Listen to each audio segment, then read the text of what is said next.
And today we have 8 guests. We have Native CDFI leaders and key stakeholders that have been invited to the session. And then we also have representative staff from Senator Round's office and Senator Smith's office. But I'm going to go ahead and give you just a brief summary of what we're going to be discussing today for those who are not familiar with the 502 program. In May of 2022 here, we prepared a document here that I'm going to read off of, and then we're also going to share this with you in the chat. But it was the FY 2023 authorization and appropriations request to support Native homeownership through Native CDFIs. The U.S. Department of Agriculture Rural Development offers a 502 single-family housing direct loan program to borrowers in rural communities. Although this program is available in tribal lands, of the 6,194 direct loans made nationally by the Rural Development in FY 2019, only 6 of them were borrowers on tribal land. In 2018, the USDA and 2 Native community development financial institutions in South Dakota, 4 bands in Mazasquaw on the Pine Ridge Reservation and the Cheyenne River Indian Reservation in South Dakota, implemented a successful $2 million pilot program. The pilot program made Native CDFIs eligible borrowers under the 502 direct loan program and enabled them to re-lend to qualified families for the construction, acquisition, and rehabilitation of affordable housing on trust land. Through this demonstration, the 2 Native CDFIs in partnership with the USDA made nearly double the number of loans on these 2 reservations than the USDA deployed on its own for the same 2 reservations during the previous 10 years. Now, you know, how powerful is that? So the success of these 2 Native CDFIs in South Dakota have proven that this is a successful program, and the USDA's existing program provides an opportunity to leverage funds with private resources to do business on Indian or on tribal land. And while the rural development has limited resources to originate Section 502 direct loans on tribal lands, the Native CDFIs have the experience and the expertise in lending in this market, and they are well positioned to deploy the mortgage and capital efficiently. In addition, they provide extensive financial education, foreclosure prevention, and other technical assistance to their clients. So this, for those that weren't familiar with the 502 program, in a few paragraphs, the success of this program in South Dakota is really why we're here today to take this nationwide. And I'd like to start off having our panel, starting with Lakota from 4 bands, just give a brief introduction to Lakota and a little bit about why you're here and what you do. Hi, everybody. Happy to be here. Thanks for giving that overview, Pete. You've shared all the cool things, but I think quickly, 4 Bands has been around for 22 years. We're in North Central South Dakota. We started, this is important in sort of like priming and prepping your market and understanding what it takes to get folks into homeownership. But most of our work prior to mortgage lending was in credit building and small business lending. And so we have been present in the community, advocating for homeownership and talking to our clients about that, even at tax time of, seeing their refund amount and talking to them about putting that down for a down payment on a home. And continuously for 20 years, still hearing from our community that they're unable to mobilize a mortgage product for their homeownership dreams. And so finally, we began advocating with the South Dakota Native Homeownership Coalition in 2015 with USDA, because we find USDA to be one of the more flexible federal agencies, and plus we had experience with that. So we had utilized the USDA IRP, Intermediary Relending Program,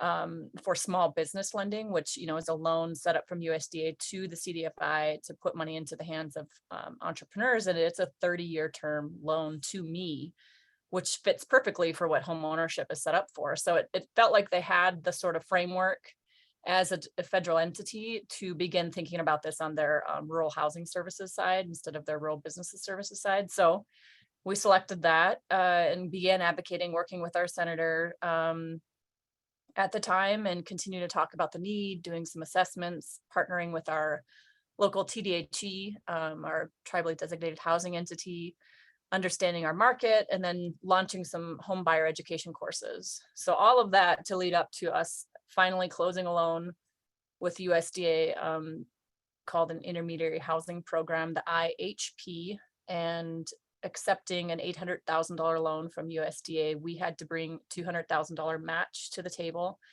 And the only difference between packaging, well, it's a big difference, but we do have to ensure the property is an eligible property according to the 502 CF, the CFR that governs this product, as well as customer eligibility has to remain the same. We also have to put the money out into the community at the same rate USDA does. So I didn't have control over setting the interest rate. I had to adopt USDA's interest rates, and that varies at a quarterly basis. So we've got to kind of watch that. So there's some stipulations that made it a program that was interesting to implement, but it was the first step into mortgage lending for us. It was our first form of capital. Since then, we've been able to put 50 mortgages into our community, but specifically only because we were only able to do 9 of the 502 eligible ones because of the limitation on the funding. So we piloted it, created a pipeline, put it out into the community at the rate that Pete talked about, did well. Borrowers are still performing. Most of it was on trust land, single mom households usually. We did actually do a non-native as well on the reservation just to kind of diversify our resources, and really successful. We need the program to be funded again. We've got a pipeline of over 25 million, but we don't even want to begin qualifying people for this product because it's harmful, we think, to our community to lift up hopes and say this is coming when we're not sure. So we don't even qualify people. Everybody asks about your pipeline, but we just don't, because we don't want to ask them to submit their income and make sure they're income eligible unless we know that there's going to be more money specifically for this product for the families. So, but from what we did qualify, we know that there's at least 25 million, and that's through our home buyer education course of looking at their incomes. We know we would have that available.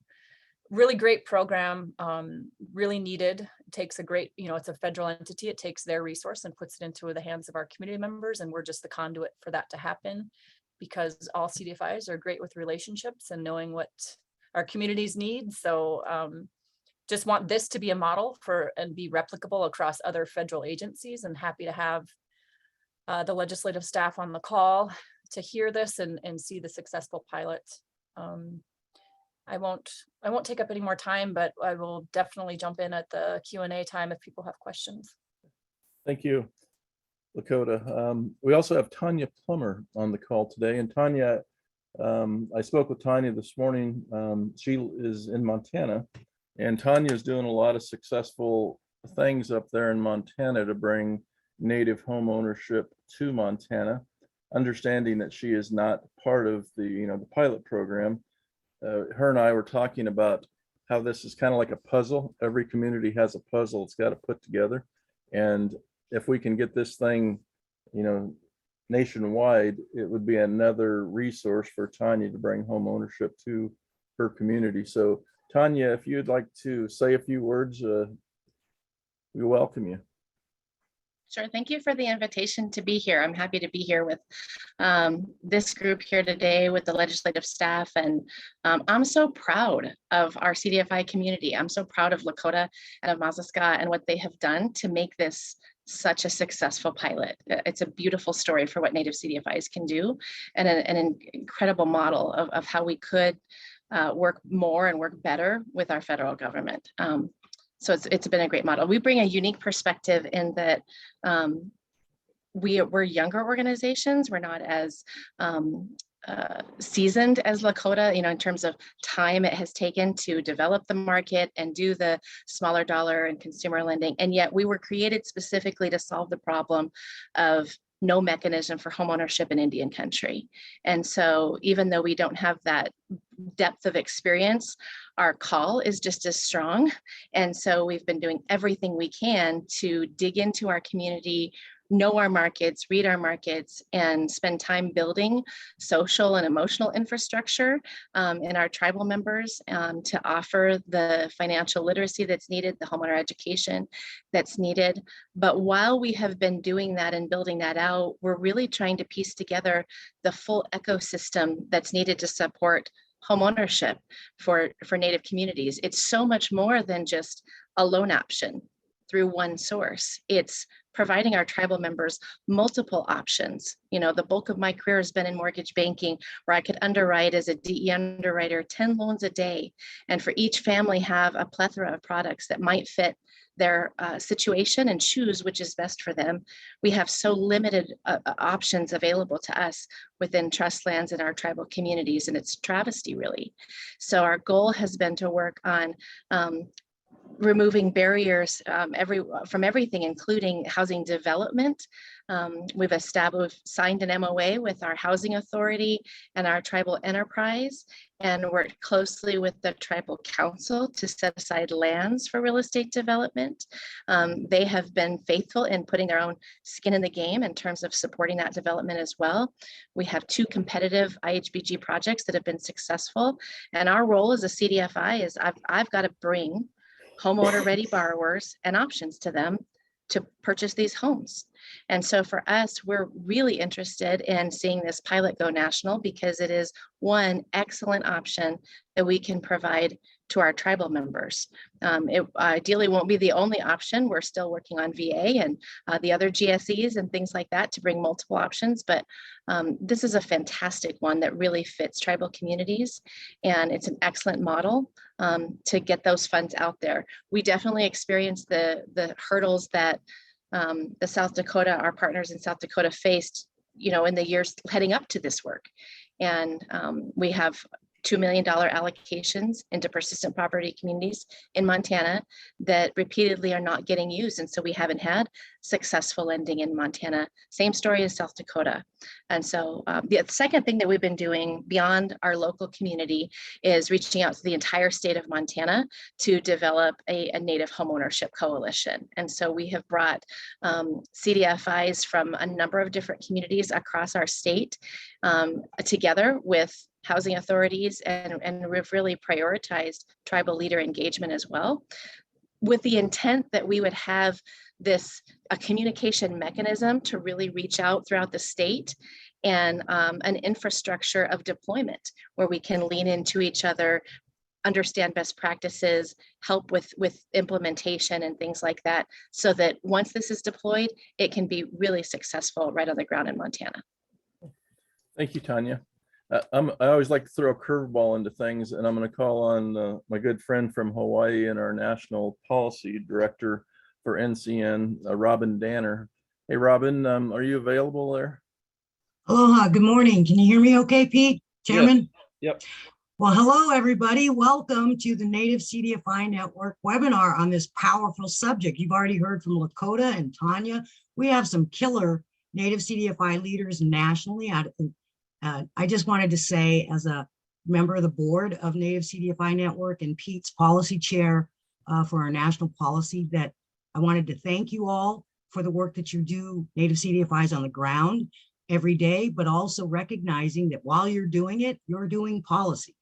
And I want to do a shout out for the South Dakota Homeownership Center. These guys, or coalition, these guys took it on the chin on USDA 502 to prove to our policymakers that there was a need, and now they're being generous, rightfully so, to advocating to get this success put out into the other 34 states where tribal lands and tribes exist. So if you're not a Native CDFI Network member, I think you should contact Pete and become one. We have a wonderful policy committee. We're working on a lot of issues.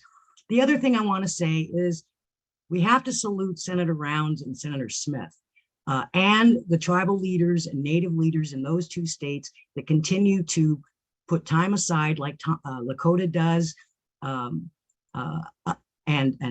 Tanya from the Native South Dakota Homeownership Center. It's rare to have policymakers like Senator Rounds and Senator Smith that stay plugged in and have the patience and the ears to listen to the real policymakers on the ground, which are you, the Native CDFI leaders and practitioners. So I just wanted to thank Senator Rounds and Senator Smith and the other co-sponsors that we all in our respective states need to encourage to join them. Democrat or Republican, we don't care. This is a Native issue. This is a homeownership issue. So I just wanted to thank everybody, welcome you to this, and let's look forward to successfully expanding the work of Lakota Vogel to Montana, to Hawaii, to New Mexico, to Arizona, and nationally. So God bless. Mahalo, Pete. Thank you, Robin. Is Elizabeth Glidden, are you on the phone or on the call today? I don't see your name there. And she may not be, but we'll move on to Senator Rounds' staff and we'll start with Kathleen, I guess. Kathleen and Gail, then we have Tyler Tortson and Anna, pardon me, just Kathleen, Gail, and Tyler from Senator Rounds' office. And we have to give congratulations to Tyler for winning the primary. Saw his name on the screen when I was up in South Dakota, so sweet deal there, Tyler. But Kathleen, I guess I'm going to turn it over to you. If you could just give us an update of where we're at. And then the other thing that we always ask, or I always ask, is what can Native CDFIs and what can we do to get this across the finish line? Yeah, absolutely. Thanks so much for having me today. And I'll talk a little bit about the current status of the bill, and then can turn it over to Tyler for any thoughts on kind of how we got here and the work that he's seen being done on the ground in South Dakota. But so good afternoon, everyone. My name is Kathleen Gale. I'm a legislative assistant for Senator Rounds out here in DC, and I handle his banking and housing policy specific to his work on the Senate Banking Committee, but also in his position as ranking member of the subcommittee on housing, community development, and transit. And so within that subcommittee, with Senator Smith as the chairwoman, we've been really working in lockstep to continue to promote this legislation. We had a subcommittee hearing back in January where we were exploring CDFIs, and Senator Rounds took a very made a specific note to be talking a lot about Native CDFIs, the roles that they play in our communities, and how important this program is and was to South Dakota and the need to expand it. So we were actually really lucky that we had Lakota as our witness for that subcommittee hearing, and we were really grateful for her perspective. And just recently, a couple of weeks ago, we had the USDA Undersecretary for Rural Development in front of our subcommittee, Undersecretary Torres Small, and we highlighted this program pretty significantly, trying to point to the fact that working with Native CDFIs and CDFIs more generally are a way to get USDA monies successfully out into the community. So both Senator Smith and Senator Rounds are committed to getting this legislation across the finish line. On the Senate side, the legislation has 8 co-sponsors, which is great, but we're trying to increase that. So Pete, going to what you were saying, trying to reach out to your legislators and try and get them on this legislation. We're working with the committee to get this bill through what's called by unanimous consent, which means that we wouldn't have to have necessarily a markup in committee and then have a full vote on the Senate floor, because that does tend to take up a lot of time. But so if we can get both the ranking member and the chair of the banking committee to sign off on this, and then mitigate any other issues that the rest of the Senate has, then we can try and get this through a little faster. Over on the House side, South Dakota Representative Jesse Johnson has sponsored the House version of this bill, and I believe that they have about 3 co-sponsors over there. So trying to increase the amount of co-sponsors over on the House side would be excellent. I know Pete has that one pager he was reading off of, and that would be great to send over to your representatives, to your senators, to try and get them to sign on to this bill. And if anyone, when they reach out to their respective representatives and senators, get an inkling that they'd be interested, please feel free to flag it for both our office, Senator Round's office, or Senator Smith's office, and we'll do some direct outreach to see if we can get them across the finish line to sign on to that legislation. So I'd say that it has great bipartisan support, and we're continuing to build momentum and discussing it every chance that we get. But I think Robin made a really great point earlier in the call that everyone on this call are the real policymakers. And Senator Rounds always says that the best ideas come from folks on the ground. So please continue to be vocal, reach out to us with thoughts and ideas on how to better reach our Native communities, because we want to be not only a resource, but also an advocate. So that's kind of where we are now, and I can answer more questions later on as well. Okay. Thank you, Kathleen. And we'll call on Tyler. Tyler, if you could just say a few words, that'd be great. Yeah, my pleasure. It's great to join you guys this afternoon. So Tyler Tortson, I'm a lifelong South Dakotan, I guess. I currently serve as the Senator's Southeast Regional Director, so I manage our Sioux Falls office in 24 counties on this side of the state. I also serve as the State Director of Tribal Affairs. I've been with Senator Rounds basically a couple months into his tenure in the Senate. I mean, he was elected in 2014, sworn in January 2015. I joined him in May 2015. So just celebrated over past 7-year mark of being with him. I'm also a Sisseton-Wahpeton Sioux tribal member from northeastern South Dakota. We go a little bit over the border up into North Dakota as well. Just a little, I think it helps. I don't think it's necessary to see all the progress that we've made on tribal efforts that Senator Rounds, his passion for and wanting to help make some change in this policy area. But in addition to me being on staff, his longtime chief of staff is also a Sisseton-Wahpeton guy. He says he was born in a HUD house or born in IHS and grew up in a HUD house. He's from Sisseton-Wahpeton as well. Our DC chief of staff and general counsel, Kyle Chase, is a Cheyenne River Sioux tribal member too. And so we have people in positions of leadership that not only care about, but have relatives and know kind of firsthand some of the issues facing our tribal communities. As you guys know, many of you know, South Dakota has large land-based tribes with some systemic issues too on a lot of different fronts. And so Rounds being on the Indian Affairs Committee this last Congress has really helped.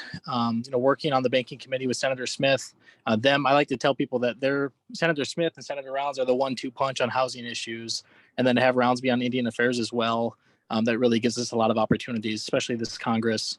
I like to be optimistic, and so still hoping to see NAHASDA reauthorization come through. Certainly, this 502 project, this legislation.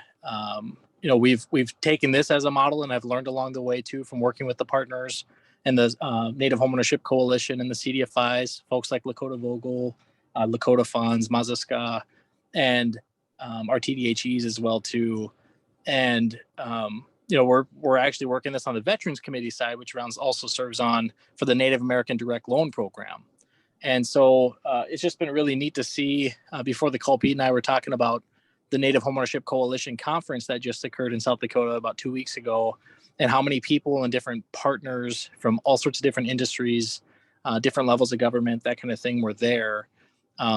Since 2015, shortly after I started, like within weeks, I've been going to Native Homeownership Coalition meetings and understanding these issues. And so it's just been incredible, the groundswell work. I mean, you guys have said it multiple times now, but you guys are the policymakers, really. You guys are the ones with the ideas. You guys are the ones that know what it's going to take to change the status quo to get some of these things done. Pete mentioned some of that data. I had the fiscal year 2017 data of only 23 out of the almost 7,200 loans for the 502 program being on tribal lands. And the success of this pilot has been phenomenal. And so, that's the proof there. We need to get this program expanded.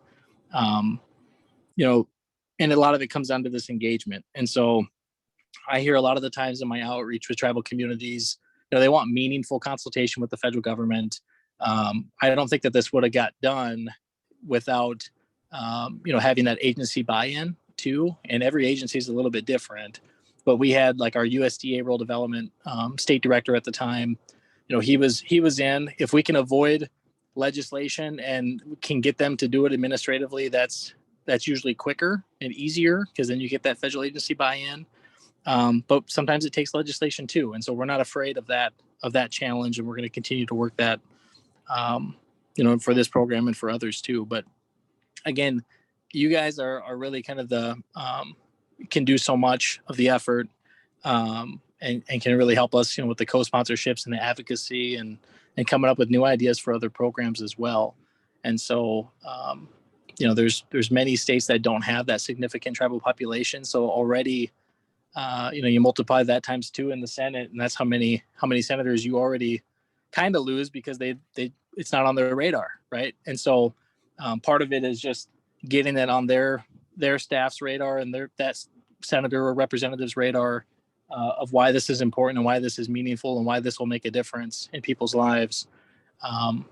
And sometimes people want to know what the catch is, and really there is no catch. We just need you to know about it, need you to support it. So appreciate all the work that you guys do. Happy to stick around and answer some questions if you guys got them.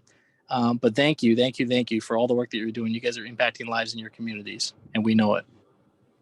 Thank you, Tyler. Yeah, the event in South Dakota, the South Dakota Native Homeownership Coalition tour, it was, like I said, a powerful event just to see how many different segments of what it takes to get into housing was in one room with one expected outcome, and that was for Native homeownership.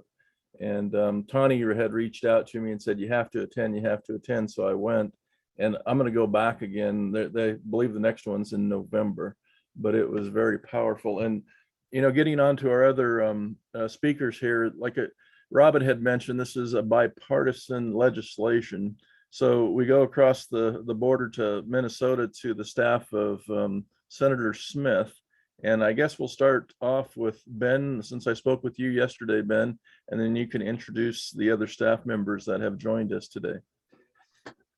Great. Thank you, Pete. And it's great to be here. I am Ben Elgin. I'm based in our St. Paul office, and I cover housing and banking outreach statewide. I'll turn it over to Raven first. Thanks for joining, everyone. Good afternoon. Raven Gibbs. I'm Ojibwe, she, her pronouns, and I cover Native and Tribal Affairs for the senator based out of her St. Paul office in Minnesota. We also have Anna. Hi, everyone. I'm Anna McCloskey. I am Senator Smith's Native Affairs Policy Advisor based in DC, and I work along with Ben and Raven on this bill. I think Kathleen and Tyler put it very well, but I will just add on that I really liked the phrasing of Senator Smith and Senator Rounds as the 1-2 punch on housing, and we've enjoyed a really wonderful relationship with Senator Rounds' office on this bill and beyond. Have been, very lucky to host some great subcommittee hearings on Native issues, Native housing specifically last year, and then with CDFIs, and it's just been a very beneficial relationship. But everything that we do, every proposal that we've put out there, everything has been guided by all of you. And this bill is a perfect example of that. The idea for this bill came from advocates like yourselves. And we've, only gotten as far as we have with your support. So thank you for all of the work that you do. Senator Smith believes very strongly that the best ideas and the best work comes from the ground up, and we, are here to lift up the work that you do in everything that we are doing in Washington. And this bill is a great example of how we do it best up in the north, and we want to show the rest of the country that there are really great ways to improve homeownership in Native communities and on tribal lands if we make the tools that we have work better. And we're really hopeful that this bill is something that we can move forward this year. It's not really controversial. It doesn't spend a lot of money. It just makes the resources that we have work better for Indian country. And as like Kathleen said, I think the best thing that we can leave with you is that talking to your representatives, your senators and your House members, and coaxing them into co-sponsorship would be super helpful. the more support that we build, the better case that we can make with leadership here to move the bill forward this year. You know, Congress is a divided place, but on issues like this, I think we can all come together and make real progress that has a very real world impact for a lot of families. So if I'm happy to answer any questions, otherwise I think Kathleen and Tyler did an excellent job of covering it. Thank you, Anna, very much.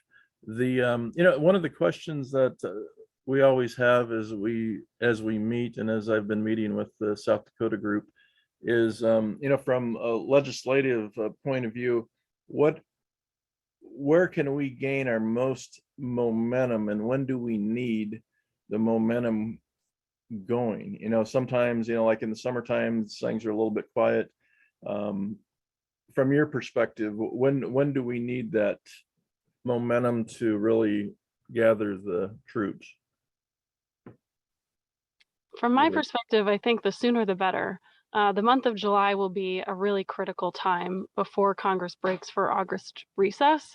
And so I foresee a lot of action happening on sort of Native issues, broadly speaking. And I think this is a great candidate. It's also sort of the crunch time before we approach the midterm election, and things slow down a little bit. And so I really think that time is of the essence, and July will be a really critical time. You know, from the Native CDFI's perspective, I guess what my intent was, and I was going to share this with Robin prior to getting on the call, but really have the Native CDFI network webinars focus during the month of July on this particular topic. And I've reached out to Undersecretary Torres Small, her staff, and we're trying to get her on during the month of July to host a webinar or be on one of our webinars to where we can really highlight the successes of these programs. So just wanted to throw that out to everybody. With our audience that we have on today and Native CDFI leaders, feel free to unmute yourself and take this time to ask some questions to the Senator staff. David Castillo out in Arizona. Are you available? Hey folks. Yeah, I mean, with everything that's going on in the market, I mean, we're a licensed mortgage lender, and you know, it's already hard qualifying folks under normal conditions, but with, you know, increases in labor and material costs, and of course interest rates and now inflation, I mean, it's near impossible. So this kind of legislation is something that could really make a difference for our population in New Mexico and Arizona. Is there any added benefit to kind of highlighting how much havoc the, you know, interest rate environment and other issues are having on tribal members as we advocate for this? Or do you feel like those are kind of two separate issues that should be kind of, you know, keep the animals in their separate cages type thing? So this is Kathleen from Senator Round's office. I would absolutely say that those are good points to hit as you're talking with your representatives, because I think that right now, obviously, folks are looking for solutions to problems like our housing shortage across the country, and the difficulty of getting folks into homes.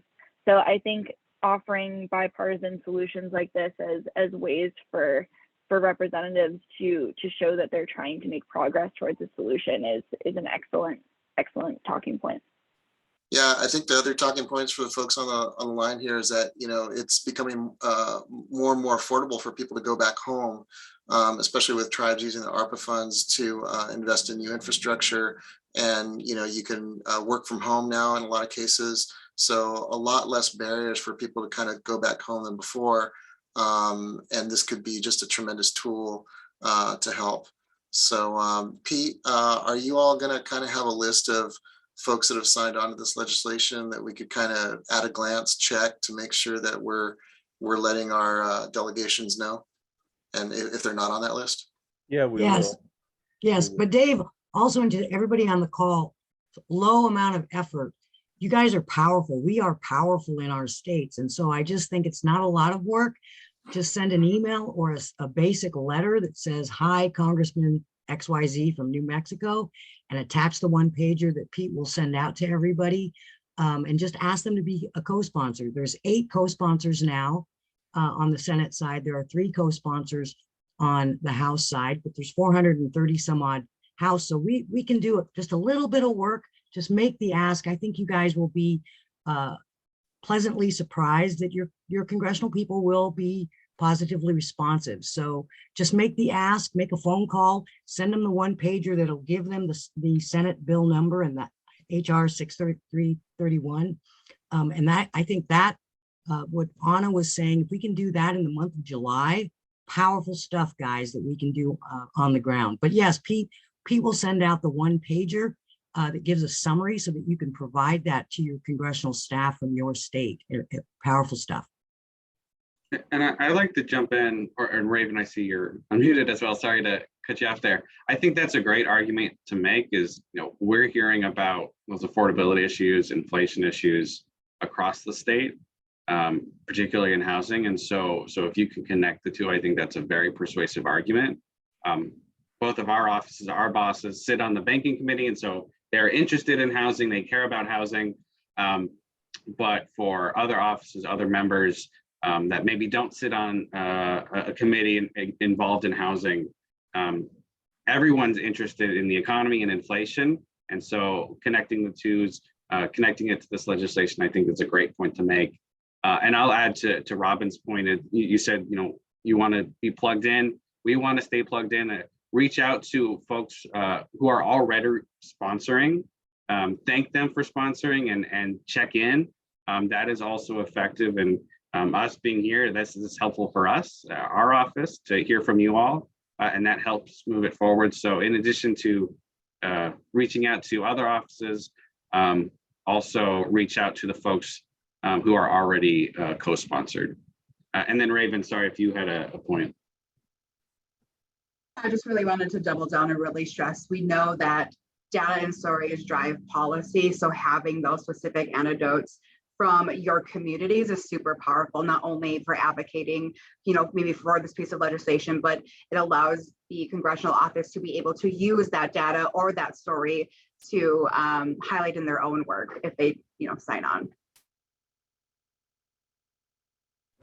Hey, only real quick thing I'd add to Robin's comments and to everything else that was just said.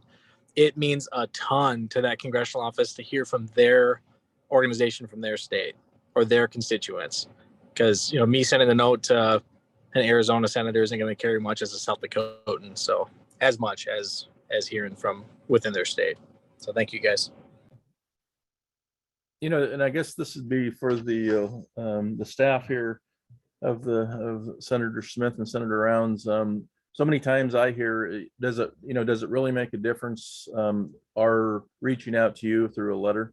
Do those letters have impacts?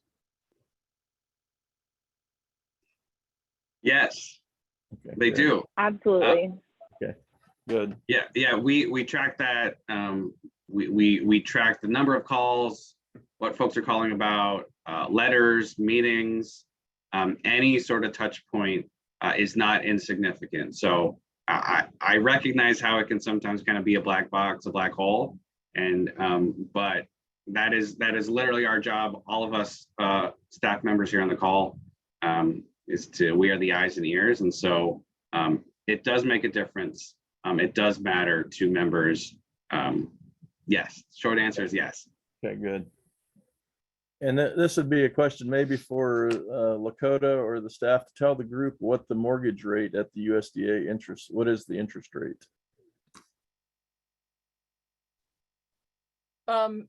This quarter, I believe it's 2.75. It might have went up, guys, with the new interest rate hike. I'll double check though, but it changes quarterly and it's public information. Bottom line there is to emphasize Dave Castile's point, that with inflation and they're trying to cool the economy, USDA 502, the work that Lakota and South Dakota and Minnesota are doing at the policy level is exactly the right time to bring this product in a greater way to tribal lands, to protect our families from what has to happen. Well, I don't know if it has to happen, but the inflationary protections that are being implemented, USDA 2.5, I think Lakota, it's at 3. which is still incredible. Mhm, So that's a great point to connect to what Dave Castillo was saying when you make your simple arguments. They just need to hear from you. I will say, since we're wishing for everything, we should also ensure that CDFIs are compensated with an administrative grant to cover the cost of this, because I'm borrowing at 1% and don't get to determine my cost of capital. So if I'm going to relend out at 3%, it barely covers the administrative expense there. And if I'm able to do it, more efficiently than the federal government, I should be able to be paid for doing that appropriately. Lakota, any, as you rolled out the pilot program, were there any significant challenges or things that you would say, maybe I should have done this different or that different, or any words of advice you can give the other native CDFIs on the call? No, just that we all work together. I mean, the hard part is USDA will ask for a revolving loan fund plan, right? And all of us are like, well, that's my loan policies and procedures, but it's not. They want it put into their own plans. So I'll give you ours and you can just put your name in it. But don't recreate the wheel. It's very simple to do. We used attorneys, and the USDA staff were very helpful in refining it. The one interesting piece is native CDFIs with a target market to serve native populations. The language has to include tribal member eligibility and as a political entity versus a racial category, because you can't discriminate with federal funds. So Forband's target market is to serve anybody living within but each native CDFI is different. So it might be helpful for NCN to have a call with us at some point to talk about the differentiation between us as a category of tribal members versus Native Americans as a race, right? So that was interesting. I learned something in that conversation when I had to go through that. Yeah, we will reach out to you, Lakota, and like I said, during the month of July, the first Thursday, it's right after the 4th, so we won't have anything that Thursday, but going in forward there for about 4 weeks, we're going to focus just on housing, so we will reach out to you. And David Castillo, you have any other comments there? See a couple questions for you. Yeah, no. I mean, just we've had to turn away a lot of business over the years. Where you're typically financing 1 in 10 because of income and credit qualifying standards. And this is a product that could really just make a huge difference. So expect the floodgates to open. Expect us to come back for bigger appropriations after this. Especially for those of us who've been doing mortgage lending on tribal lands for a little while, and just to grow the field. I mean, we just need more. We need all tribes doing this. So I could see an additional appropriation for kind of like a native TNTA program to grow this program. So thanks a lot. I don't want to get too far ahead of ourselves here, but it's been a long time coming, and it's still not across the finish line. So thanks for everything that y'all are doing. We'll do our part on this end. Thank you. And, I do have to give kudos to the South Dakota Native Homeownership Coalition. Again, I can't stress enough the powerfulness of that event. And I know Tani Brunch has put a lot of her effort into that. So a special thank you to Tani. I don't think she could make the call today. But one of the things that we're working on is possibly doing a regional event up in South Dakota in the month of November, because I think you guys are going to be meeting up in Pierce, South Dakota. And it would be, to me, it would be very powerful to have native CDFIs see what you did up there, because to me, it was just mind boggling to see. I was at the table with a number of inspectors, whether it be water, city inspectors, city building inspectors. And at the other table, you had some banks, tribal housing, and it was just that whole gamut of, when you really thought about it, all these different segments were brought into this one room for one objective, and that was to get this across the finish line, and then also for native home ownership. So, thank you to the South Dakota Native Homeownership Coalition. Robin, do you have anything else to add here? Next steps, I just want to say, everybody on here, On the House side, there's only 3 co-sponsors. They are from South Dakota, Hawaii, and New Mexico. If you are in a state that I didn't say, then just send an email, make a phone call, even if it's to your local congressional state office or in DC. Let's help Anna and Raven and Tyler and Kathleen. Let's help them out. Let's do our little part, which is one little email. So if you're not in South Dakota, Hawaii, or New Mexico, I expect by next week for Pete to tell me that those congressional offices got contacted. I do want to say, because this is an amazing opportunity with Raven and Anna and Tyler and Kathleen on here. Hear what they said. Senator Rounds, Senator Smith on the banking housing committee. This is a powerful committee, and we need to feed them even more solutions. Anna, we have so many great solutions, and so not right away, but I would love it if Raven, you guys would put on your hit list to come talk to us about, which is HUD Section 4. HUD Section 4, that is non-compete, tens of millions of dollars to basically 3 national intermediaries that we love them, but they're not doing a very good job of subgranting down to Indian organizations, to Native organizations. So that might be the place that Lakota gets her TTA money without increasing the budget, right? So we have convinced Senator Schatz, who's the chair of Senate THUD, to at least just to do a little shot across the bow. And he included in the committee report his encouragement to the 3 national intermediaries to remember the First Peoples. So that's step number 1. But I think a Senator Rounds, a Senator Smith, a Senator Schatz type of in the months ahead, or maybe in the year ahead, that we really take serious and maximize your incredible efforts on HUD, or excuse me, USDA 502, and that we take a look at HUD Section 4, which is a 40-year program that barely touches Indian country. We're not asking for a lot. We think just a few percentage points requirement of Section 4 going to Dave, going to Lakota, because it's housing TTA money. So I just want to throw that out there. I'm so impressed with this group of congressional staffers that I hope in the 12 months ahead that maybe we have a conversation about that. Thank you, We Robin. would love to have that chat with you. We're Yeah. coming. Yeah, I would like to take this time too I want to introduce everybody to Kristen Wagner. Kristen is our National Programs Director. And Kristen, are you available to say hello? I am. Hello, everyone. It's so great to see you. Glad to see all of these exciting, powerful people on our calls every time we are getting together. So as Pete mentioned, we'll be hosting a number of webinars throughout the month of July focused on this issue of housing. So hope that you will be watching your emails and joining us each week for those really great conversations. So great to see all of you. And then I'd also like to introduce Ian Record. Ian is contracting currently with the NCN and assists us with a lot of our policy and advocacy work in DC. So Ian, if you'd like to say hello.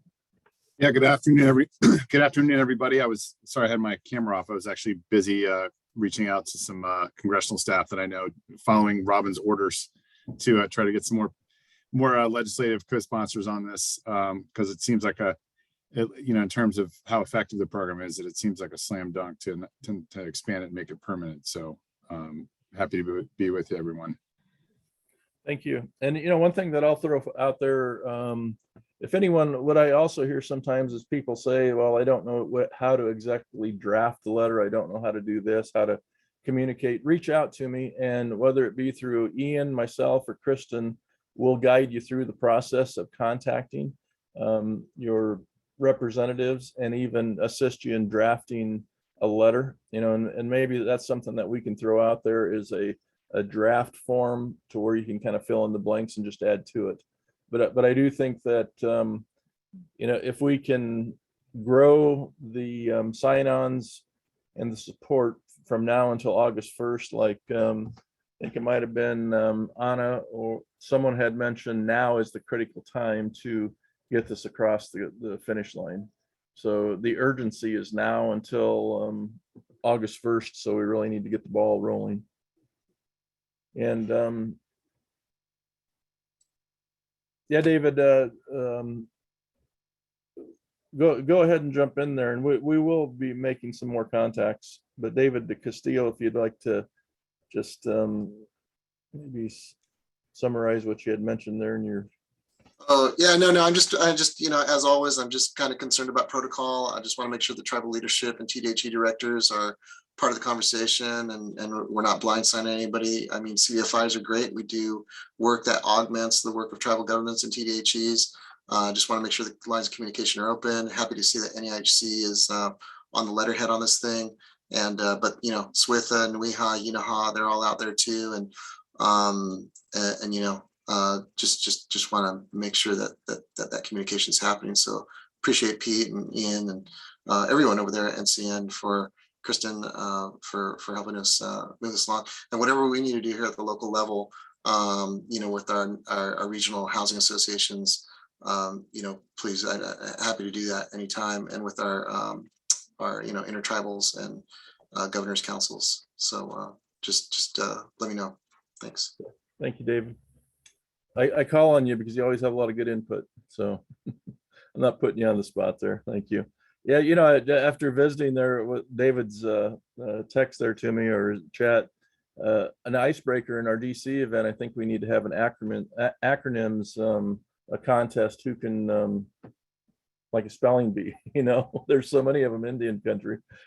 See who's on their game there. But we will, and looking forward to our annual event in DC. Also, we're gonna really focus on housing come December in DC, and really designate a full day to housing issues. So we will be calling on Senator Smith and Senator Round's office to maybe participate with us, and then also sending an invitation out to Lakota and Four-Bands to be there. So I appreciate all the hard work that everybody's doing. And again, I honestly, I can't stress enough how I left inspired from South Dakota. Believe me, I really did. And I told Tanya there, I was just so amazed at she needed to put a chart together and segmentize each group that was represented, because I said it was powerful, to be sitting at the table of non-native people that were there for one outcome as well as the native people. And it was a very well put together event. So does anyone else have any burning desire to ask a question, or we got about 4 minutes left?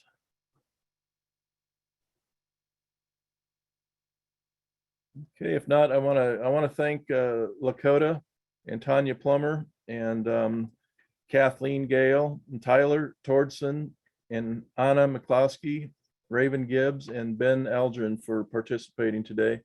And please reach out to me if you need any assistance drafting a letter or forming a letter, or just want to maybe strategically visit. Feel free to contact me. And like I said, we will be sending that out to those that the PDF of the overview of the 502 program. Okay, I thank you. Thank you. Thank you, Robin. Take care. Thank you. Good meeting. You bet. Thank you.